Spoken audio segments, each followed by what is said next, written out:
It's time for Mornings at 8 with Jonathan Mark on AM 1480 WLEA. Well, good grief, it is time for Mornings at 8. It is 8:05 on a Monday morning.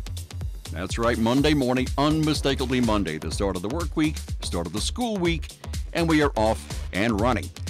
Well, what's coming up this week? Let me see, no holidays or anything. Of course, Wednesday is Patriots Day, and I'll have a little bit more for you on that on Wednesday. Yes, sir. Well, let me see what kind of a weekend was. Community Day in Almond, an absolutely smashing success. I mean, it was the biggest and the best community day in all the years I've lived there. It was massive.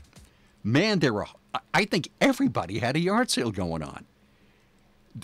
21 Main Street in Almond was reduced down to like one lane because people were parking on one side of the street and then they were parking on the other side of the street, and the street's only so wide, right?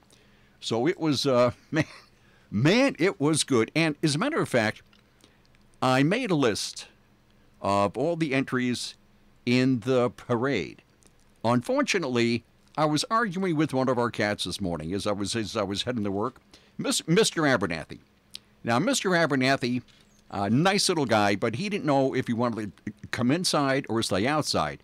So he was standing in a doorway, okay? And half of him was inside and half of him was outside. So I'm arguing with him.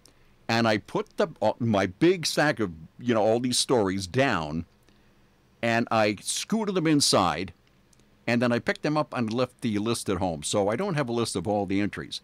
But it took maybe 25 minutes to pass our house. So it was pretty big. It really was. And the yard sales, man, there was stuff all over the place. What a success. A lot of people downtown, hundreds and maybe a couple of thousand, who knows? I mean, it was really, really a big deal. It really was. And we picked up a couple of items, too. Not that we really need them, but we did. We picked up a couple of items, too. You can't really pass up a yard sale, really, So, yeah. And I was thinking that a yard sale is also called a rummage sale, right? Rummage sale, yard sale, pretty much the same thing. And a little bit of history here. Rummage. Rummage is a noun, and rummage is a verb, right? In the days of sailing ships, I had to look this up. In the days of sailing ships, these ships would be in the water at sea for months and months at a time, maybe a year or two. And after a while, things get a little grungy inside a wooden sailing ship, right? So what they would do is after a couple of months at sea, they would ground the ship and turn it on its side and scrape all the barnacles off the bottom of the ship and take everything out from the hold and put it on the sand, or probably on a beach, right? And they put it on the ground and clean it up and all that stuff, and they put it back in. And that was called rummaging a ship. That's where rummage comes from. And the things that they would leave behind on the beach, on the shore, was called rummage. So if you have a rummage sale, you're selling things that you don't really need or want anymore. And that's where rummage comes from. So now you're ever so much smarter. There you go. Let me see here. What's going on here? Well, as you heard on Brian's news, that's right, New York State has a new license plate. Now, wait, where did that come from, Brian? Brian was in there saying something or other earlier. I was saying the new license plates are here. The new license plates are here. Now, where is That's a variation on Steve Martin's The Jerk. The telephone books. Yeah. The new telephone books are here. The new telephone books are here. Yes, sir. Well, New York State has a new license plate. Yes, sir. Who could, only New York could concoct a controversy over a license plate. Really? I mean, right? Now, there were 5 possibilities, and people voted on them for what? 2 weeks or something? You could either vote online, or you could vote, I think it was at the state fair. So there were 5 possibilities, and I have them in front of me. There's 1, 2, 3 featured the Statue of Liberty. 1 featured the new Tappan Zee Bridge, which Andrew Cuomo, the governor, wanted to name or wants to name after his dad, Mario M. Cuomo, right? So that was 1, and then there was another one, which won. This fifth choice won. Nearly, let me see, 324,000 New Yorkers voted on this, and half of them chose this one, and it's really a good choice. Let me see. Way at the bottom on the right-hand side, way on the right, is the Montauk Point lighthouse. And to the left of that is the Manhattan skyline. And to the left of that is the Statue of Liberty. And then in the middle at the bottom we have Excelsior, which is New York State's motto there. And to the left of that we have, looks like a scene of the Adirondacks. We have forest and some mountains in the background. And way at the left-hand side is, that's right, Niagara Falls. So that's the one that people chose. And it's a really good choice. It looks really, really nice, yeah. So anyway, the Tappan Zee Bridge, which, as I said, the governor wants to name after his dad, it received, it tied for last place. So only 1 in 10 people or less than 1 in 10 people voted for it. So that tied for last place. And let me see. At the same time, legislators from both parties have criticized the license plate vote as an attempt by Cuomo's office to downplay plans to require all New York drivers with license plates older than 10 years to cough up $25 for a replacement. And this past Friday, State GOP Chair Nick Langworthy filed a FOIL request for internal documentation related to the contest. He said forcing New Yorkers to pay a new license plate tax and then devising a rigged contest to get his namesake bridge is classic Prince Andrew. Classic Prince Andrew. That's right, Andrew Cuomo. So in response, Cuomo's office called Langworthy, quote, a two-bit conspiracy theorist. So there we go. That's how it goes in New York State. So we will have a new license plate. Okay, what else? What else is really good about New York here? Let me see. Well, this is good news. New York is the least affordable state for retirees, according to a survey. And where did I find this? I believe I found this on Bloomberg. I should have written it down. Anyway, it says it's not good to grow old in the Empire State unless you have significant private savings, that is. And that's because New York, according to several surveys, is virtually the most expensive retirement state. New York, the second worst state to retire, comes last in affordability, the study's most important metric, according to a Bankrate.com survey that ranks states on factors including affordability, weather, wellness, culture, and crime rate. And who's this? Adrian Garcia, a data analyst with Bankrate.com. We looked at general costs and taxes, and New York came out higher than a lot of other states. Wallet Hub, in its Best States to Retire survey earlier this year, ranked New York 47th in affordability. That's good.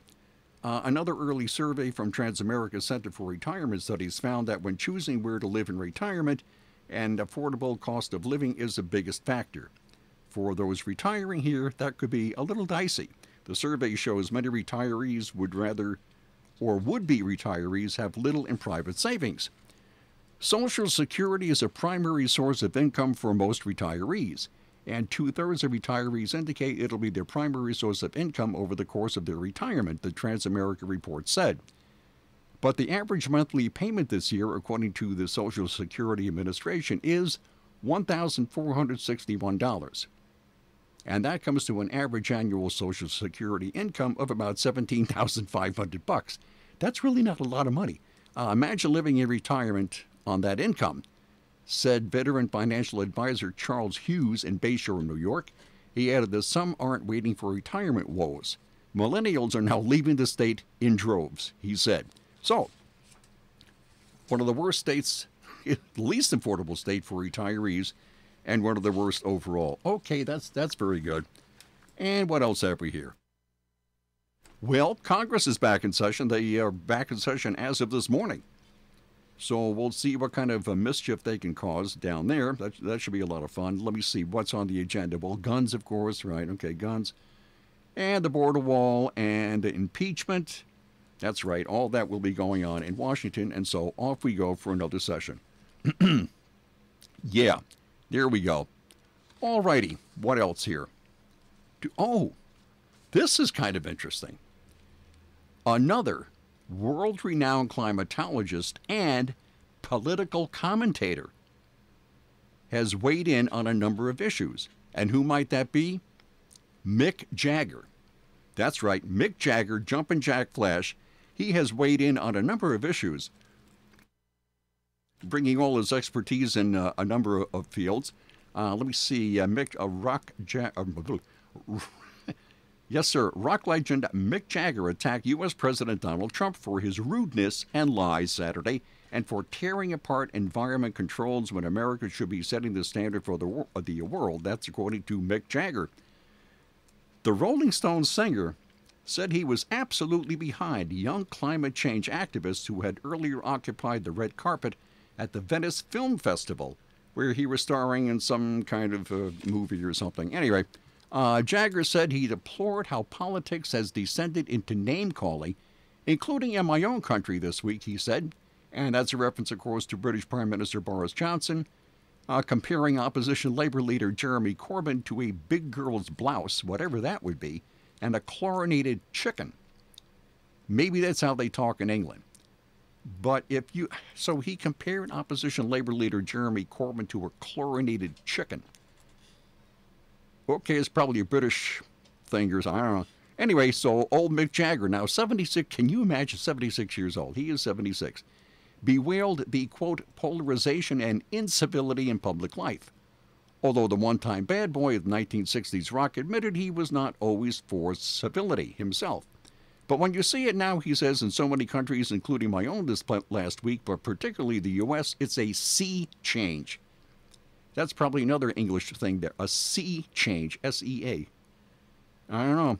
It's not about manners, he insisted, saying he was fearful about what all this polarization and rudeness and lying is going to lead us. More worrying still, said the singer, was that what little environmental safeguards there were being swept away across the globe. So he's very concerned about that. Oh, it says here, Jagger, who rarely comments on politics. Okay, so Jagger rarely comments on politics. Okay, fine. The U.S. should be the world leader in environmental control, but now it has decided to go the other way. So there we go.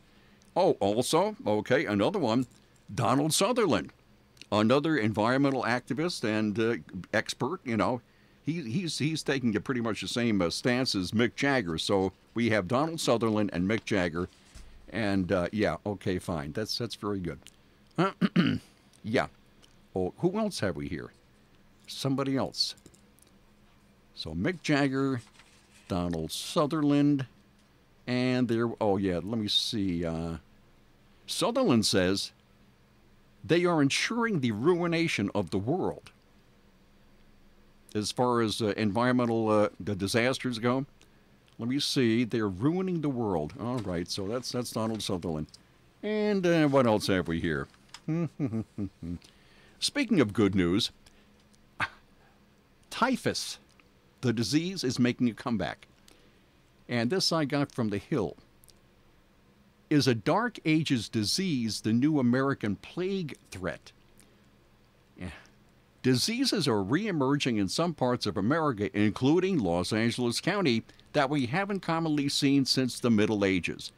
One of these is typhus, a disease carried by fleas that feed on rats, which in turn feed on the garbage and sewage that's prominent in people-packed typhus zones. Although typhus can be treated with antibiotics, the challenge is to identify and treat it in resistant, hard-to-access populations, such as the homeless or the extremely poor in developing countries. Or in Los Angeles, there are approximately 60,000 homeless people in Los Angeles. And these diseases are spreading, according to the CDC, as well as leprosy. Now, leprosy, wow, you really don't find leprosy much in the United States. You just don't. But there are between 1 and 200 new cases of leprosy in the United States every year. And that number is now increasing. Why?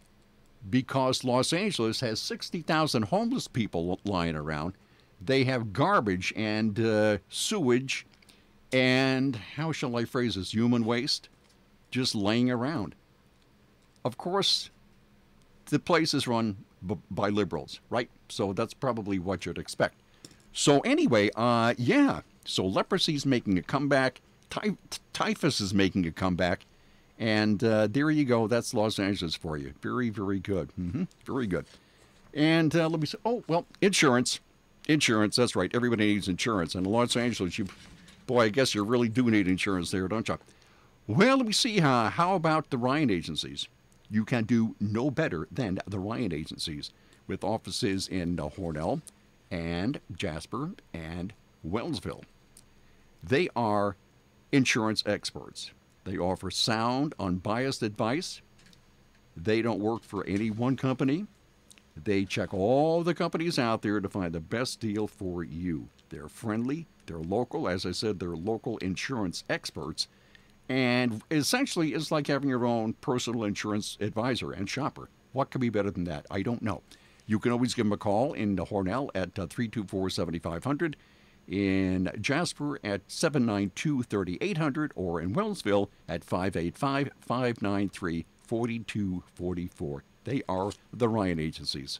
From the Fox Sports Studios in Los Angeles, here's Eddie Garcia. Checking week one in the NFL Sunday night, the defending Super Bowl champion Patriots had no trouble beating the Steelers 33-3. Tom Brady had 3 touchdown passes in the win for New England. In late action, Dak Prescott threw 4 touchdown passes for the Cowboys in their 35-17 win over the Giants. Seahawks edged the Bengals 21-20. Lions and Cardinals played to a 27-27 tie. 49ers over the Buccaneers 31-17. In early action, Titans take care of the Browns 43-13. Baker Mayfield had 3 interceptions for Cleveland. Lamar Jackson 5 touchdown passes for Baltimore as the Ravens dominate the Dolphins 59-10. Eagles rally down 17 points to beat the Redskins 32-27. Chiefs beat the Jaguars 40-26. Kansas City quarterback Patrick Mahomes had 3 touchdown passes. Jacksonville quarterback Nick Foles suffered a broken collarbone, he'll have surgery Monday and is out indefinitely. Rams get by the Panthers 30-27. Vikings over the Falcons 28-12. Overtime for the Chargers to get by the Colts 30-24. And the Bills rally down 16-0 on the road, beat the Jets in New York 17-16.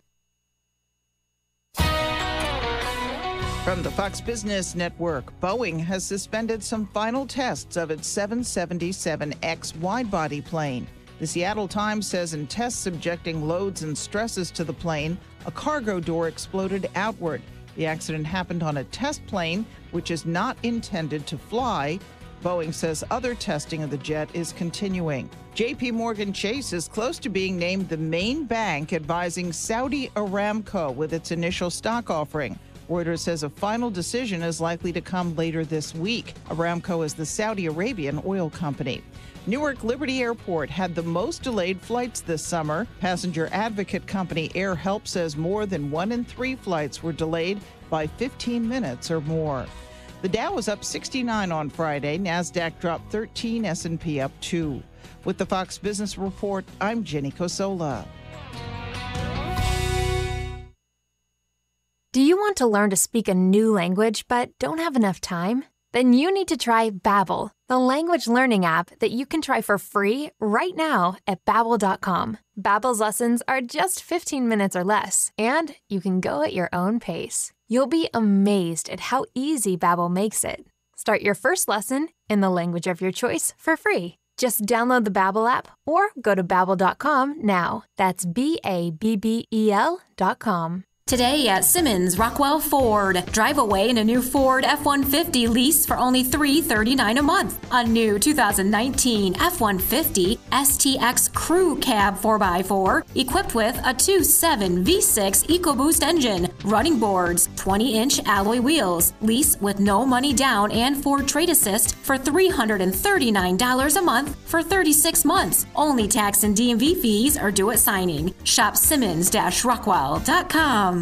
Okay, and here we are. This is, where did I find this? The Washington Post. Okay, you wake up one morning and you want to check your bank account. Gee, I wonder how much I have in the bank. Let me see here. So you get online and you check your account and you go, here's $120,000.